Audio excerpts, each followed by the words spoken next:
ইতালির ভ্যানিসের সান জর্জিও আইল্যান্ডে তারা বিয়ে সারেন।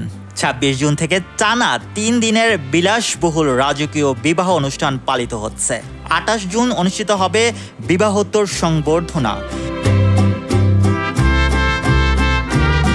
জীবনের শেষ বেলায় বিয়ে করা নিয়ে সমাজের প্রচলিত কিছু ধারণা থাকলেও এর নানাবিধ উপকারিতাও রয়েছে। চীনের একটি গবেষণায় বলা হয়েছিল কম বয়সে বিয়ে করলে বিবাহ বিচ্ছেদের ঝুঁকি বেশি থাকে। সেই গবেষণাতেই দেখা যায় আমেরিকায় যাদের বিবাহ বিচ্ছেদ বেশি হয় তাদের মধ্যে কম বয়সে বিয়ে করা যুগলদের সংখ্যা বেশি। তরুণদের অভিজ্ঞতার অভাব এবং অর্থনৈতিক অনিশ্চয়তা এক্ষেত্রে বড় ভূমিকা পালন করে।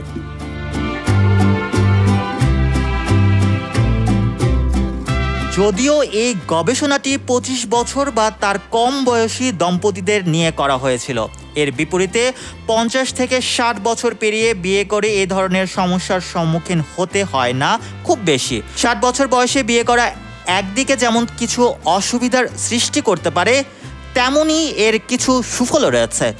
ন্যাশনাল জিওগ্রাফিক এর একটি প্রতিবেদনে বলা হয়েছে বয়স্ক দম্পতিরা সাধারণত নিজেদের চাহিদা সম্পর্কে পরিষ্কার ধারণা রাখেন। অনেকেই এই বয়সে পেশাগতভাবে প্রতিষ্ঠিত হওয়ায় আর্থিকভাবে অন্যের উপর নির্ভরশীল হওয়ার প্রয়োজন পড়ে না।